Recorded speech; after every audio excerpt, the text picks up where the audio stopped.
bisa langsung merespon ya kayak biasanya ya. Ada komunikasi yang terjadi.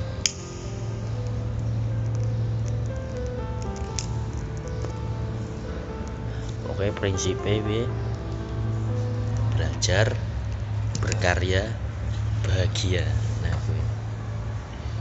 3B urutannya belajar kan sinau lah, ibaratnya sinau. Tapi ya juga berkarya, yang kayak video, yang kayak apa, karya lah, tulisan. Nah, baru itu bahagia. Tapi gue ya bisa bersambungan satu sama lain, bisa bahagia baru belajar, terus berkarya bisa. Penting ada unsur 3 tadi loh.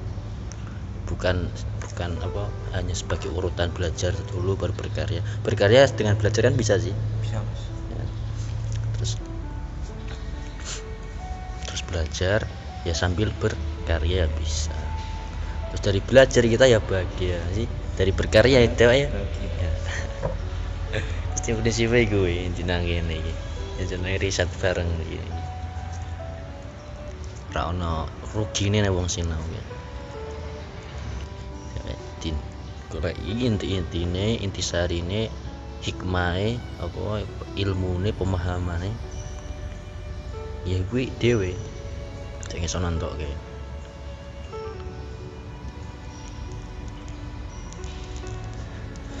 Kan golek ilmu nang ndi wae. Oke. Terakhir penentuannya ya nang awakmu, arep dienggo apa ora ngono. Arep dijupuk apa ora, iku terakhir nang keputusan dirimu sendiri, ora nang wong liyane. Kan golek ilmu kan wis diriset kan, bukan hanya sekedar dengan kiai, dengan ustadz, dengan guru kan, dengan semuanya sih, bukan hanya dengan manusia kan, bahkan dengan hewan, dengan tumbuhan kan. Itu kan bisa menjadi guru kita sih. Kayaknya aja seram-seram masalah guru aja. Mungkin aja fokus nang di guru, tapi kayak fokus ke mencari ilmu nih gue.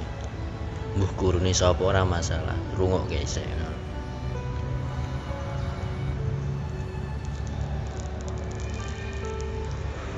Soalnya keputusan terakhir nang awak, ora nang sapa-sapa.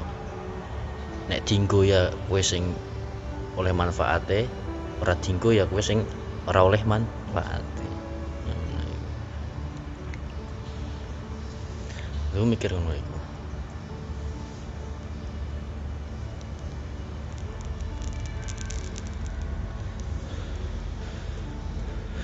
Karena ilmu ke satu-satunya jalan sing iso nrempetake masa depan dhewe. Ilmu lana yen. Dene nek dhewek duwe ilmu, nek salah ki ora salah-salah nemen ngono. Dene iki ilmu iki bisa membuat apa ya, salah satu nek kowe nglakoni apa ke ana keputusan sing lebih tepat. Ana keputusane walaupun ora kanggo kan, tapi ki menjadi apa ya, ibaratnya nglakoni apa ke ana ilmu iki bane sing wis tau oleh. Iku kan menjadi ngono sih, menjadi suatu keputusan sih. Jadi nek arep memahami sesuatu ki wis ana dasare ngono. Oh iki sing iki, oh iki sing iki. Nah, mengambil keputusan kan Tuhan bisa lebih tepat.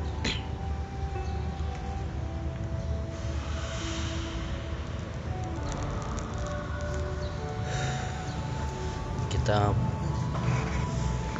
masuk ke pemahaman dari pembelajaran hari ini. Ternyata bukan hanya pengetahuan yang perlu kita nikmati, ternyata penting juga ketidaktahuan itu. Dheweke ojo mung iso menikmati pengetahuan, tapi ketidaktahuan ge tolong perlu dinikmati. Ya. Seperti halnya kita memanen ya. Panen itu kan hasil dari kerja sih. Tapi kan sing dinikmati kan awalnya panennya apa kerjane? Panen. Ya kerjane sik lah. Panen ini engko, makanya nikmati perjalanannya, bukan tujuannya. nikmati perjalanannya, atau nikmati perjalanannya bukan panennya. Lah kowe nek kerjane ora menikmati ya kowe panene ya hasil kurang sih. Ya kan? Fokusnya nang panen. Kaya kowe golek duit barang sih. Kok fokusnya kayak golek duit. Kerjane iku ya asine kerjane ngawur-ngawuran sih. Kowe fokusnya nang kerjane. Lah baru panene apa sangune oleh ilmune iku kowe urusan terakhir. Tapi gue menikmati perjalanan mencari ilmu atau perjalanan untuk melakukan suatu main panen kayak pola pakai contoh. Ya di sini nikmati perjalanannya bukan panennya. Kita harus bisa menikmati ketidaktahuan, bukan hanya pengetahuan yang harus kita nikmati. Orang ngerti penting pada saat yang tepat. Misalnya kamu tidak ngerti persis isinya hati istrimu, ngerti ra kowe? Bahkan bukan istri koncone itu iso ora ngerti isi hatine. Ora iso sih. Cerna ngerti piye kowe? Bahaya sih. Ya kan berarti kan penting sih orang ngerti ke pada saat yang tepat ya. Nek kowe ngerti persis isine bane besok pacarmu lah. Kowe langsung pegat, langsung putus sih. Seminggu langsung putus yang ngerti isi hati ini kan. Nah kalau di dalam Al-Quran itu Allah itu kalau berfirman ada 3 macam. Allah berfirman ya kan, ayat itu ada 3 macam. Yang satu perintah dan larangan, yang kedua ngandani atau anjuran, yang ketiga rembuk atau diskusi. Ya, pertama apa? Perintah dan kedua anjuran atau ngandani ya. Terus yang ketiga rembuk dan diskusi. Perintah ya koyo sholat ya. Larangan ya ojo zina sih. Ngandani anjuran ya koyo amal soleh ya kan. Sedekah iku anjuran iki ora diwajibke sih. Terus nek rembuk iki misalnya iki ya. Kowe iki ora dikandani tenan. Misalnya ashabul kahfi piro. Dan Al-Qur'an sih ashabul kahfi kan. Tapi karo Gusti Allah ki ora dikandani tenane piro. Ana sing ngarani 3, ana sing ngarani 5, ana sing ngarani 7. Iku ora dikandani kok si akhir ayat. Lha iku di situ adalah apa macam yang ketiga itu rembuk dan diskusi itu. Dan itu tidak akan pernah dibuka. Dan kowe aja ngeyel, cetane piro iki. Aja ngeyel. Iki pancen dikon diskusi karo pengiran, dikon rembuk bareng-bareng. Berarti Anda belum bisa menikmati misteri. Apa ya sing ngeyel kan? Jadi belum bisa menikmati misteri. Tolong dinikmati misteri itu.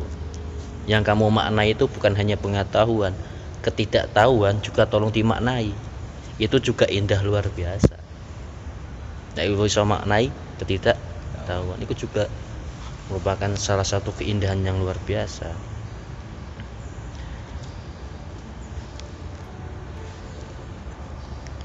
Dan rumus pemaknaan yang paling tinggi, rumus pemaknaan yang paling tinggi, yang paling angel lah, yang paling ribet, itu adalah pemaknaan kecerdasan untuk bersyukur.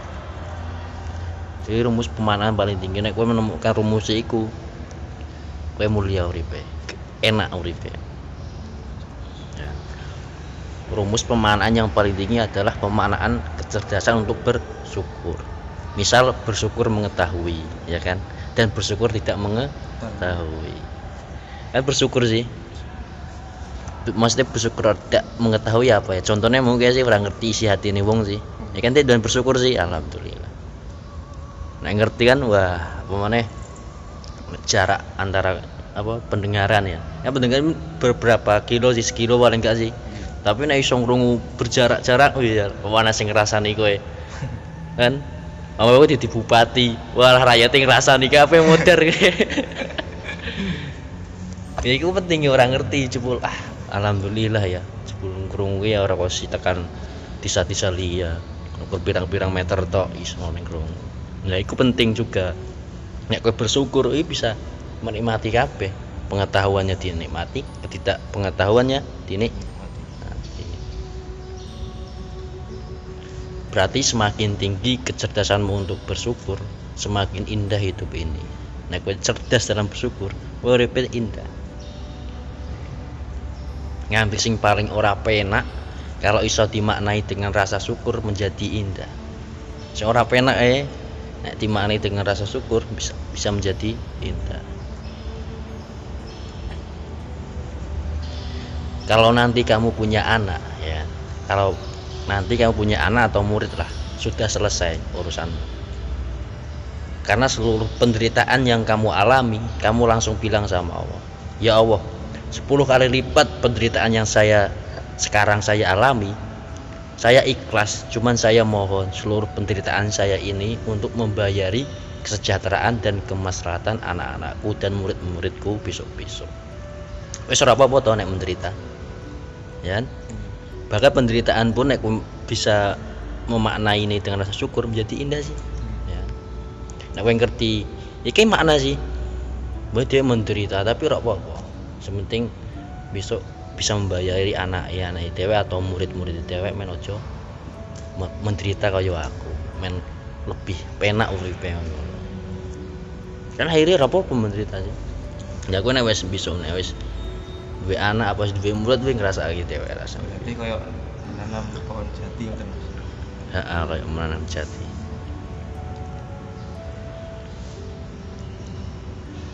Walaupun dhewe sing ora menikmati hasilnya, tapi anak-anak dhewe kan, murid-murid dhewe kan sing bisa menikmati. Kan iku ora apa-apa sih, malah mulia sih nang ngono kan. Saya kowe menderita, saya anakmu dan muridmu bahagia itu jangan kamu materikan. Ya nek mau kan harus dimaterikan sih.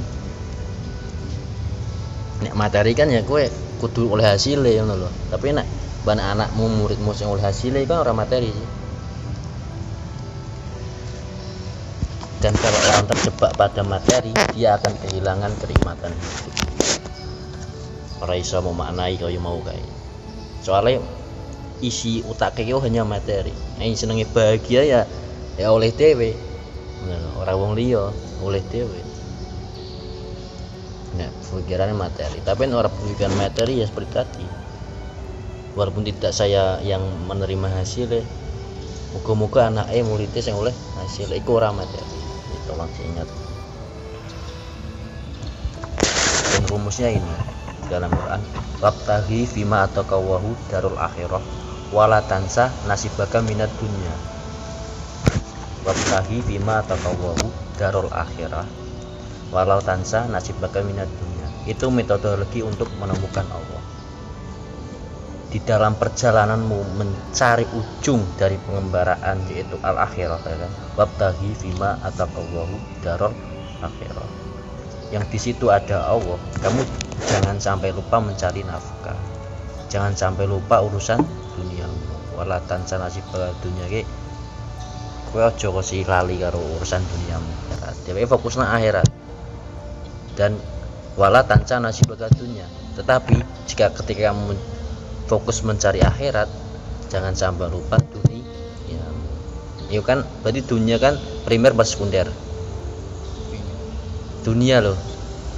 Ngerti primer sekunder gak? Nek primer ke utama, sekunder ke tidak utama. Sekunder. Berarti dunia yang sekunder di ojo lali yang masih.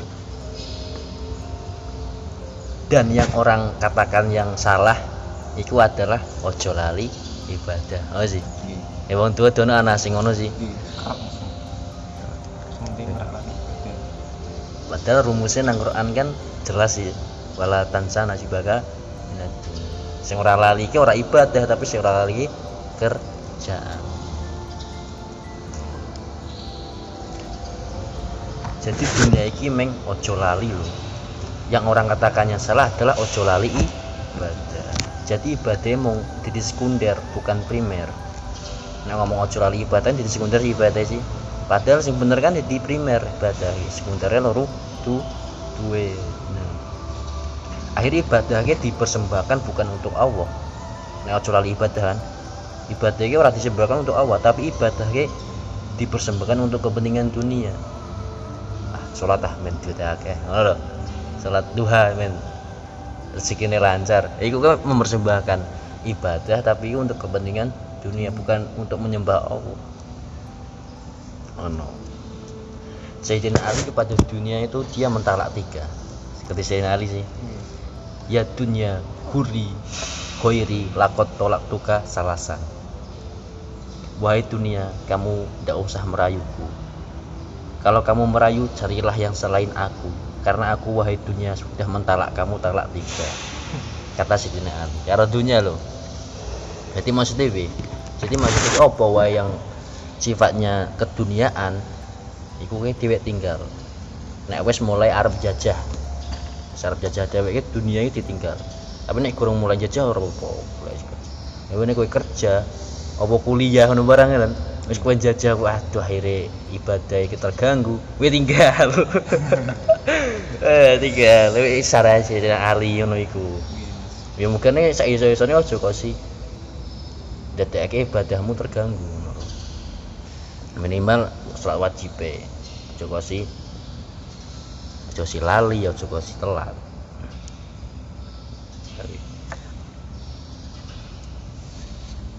Dan ini paham ya?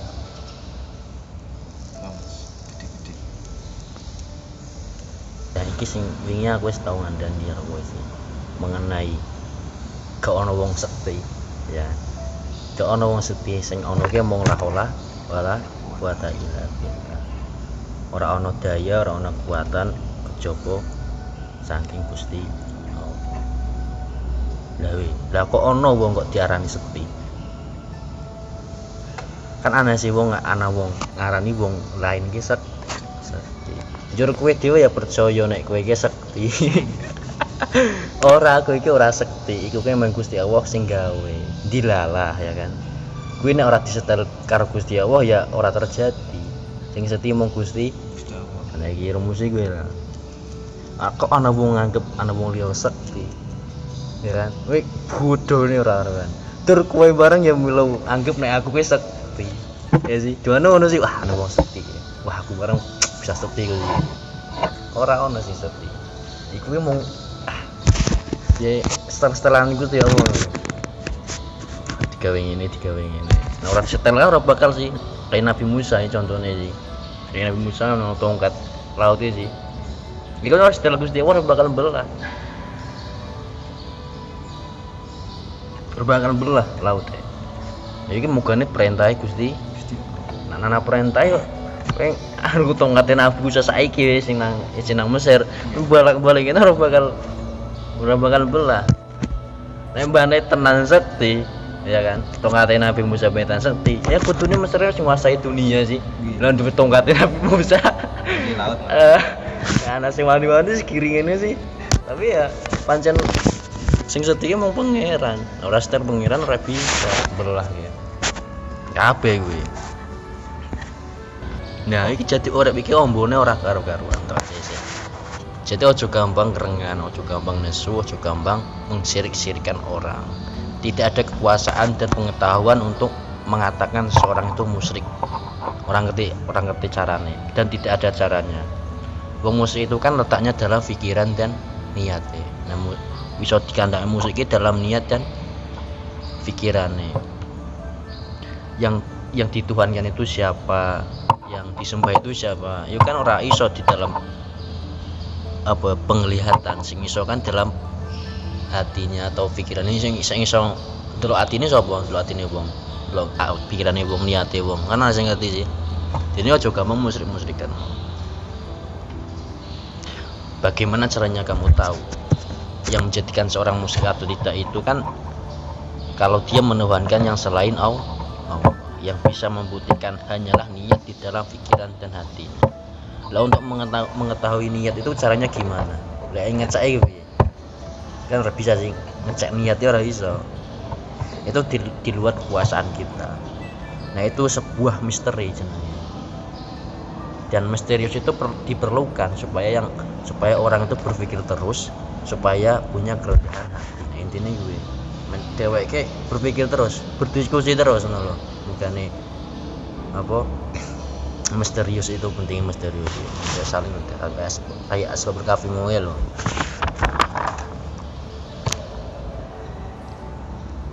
Nah, bahkan mungkin orang yang kelihatannya itu alim sekali kan, itu musyrik ya bisa enggak?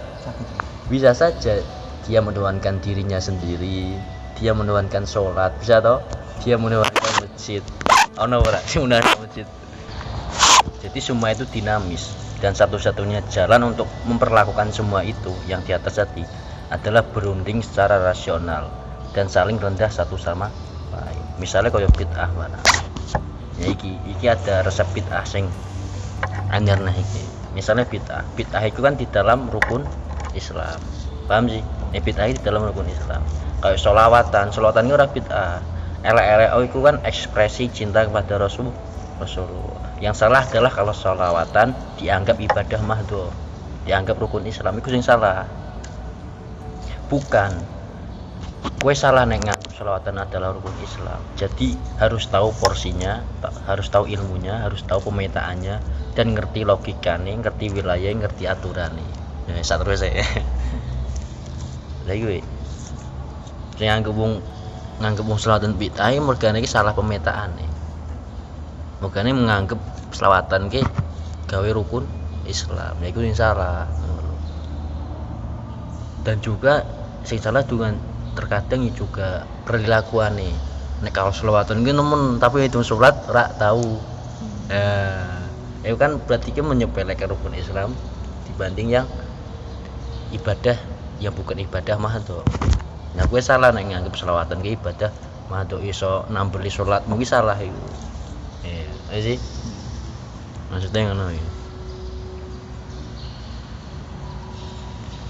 Kan sesuatu kudu ada wilayah yang tepat, ada pemetaan sih. Misalnya wilayah wiridan. Ojo kowe ngormati wonge mergo wah kae wiridane ampuh lho. Ya, aneh ora? Kowe ngormati wong mergane wiridane. Wah, kae wiridane ampuh lho. Loh, wiridan itu kan ora bisa diukur ampuh apa ampuh tekan wiridan. Wiridan itu kan input dari ibadah. Ngerti input ora? Menginput. Nah, input dari ibadah. Itu input belum output. Kudu output deh. Nah, outputnya itu adalah amal soleh, perilaku soleh atau pekerjaan yang soleh. Ketika wiridan itu hanya input. Wiridan itu tinggal melembutkan hatimu, meningkatkan rasa syukurmu, mendekatkan dirimu kepada Allah, sehingga begitu kamu keluar rumah, keluar masjid, kamu menjadi sangat santun kepada banyak orang, yaitu akhlakul karimah sing ditok kayak ya. Kudu wiridan ke input, melembutkan hati, mendekatkan diri kepada Allah, mentewek keluar rumah, keluar masjid ke lebih santun, lebih berakhlakul karimah. Jadi sing dihormati ke akhlakul karimah hanya bukan wirid dan jadi tanda orang Islam yang baik bukan jumlah wiridannya, tetapi bagaimana perilaku.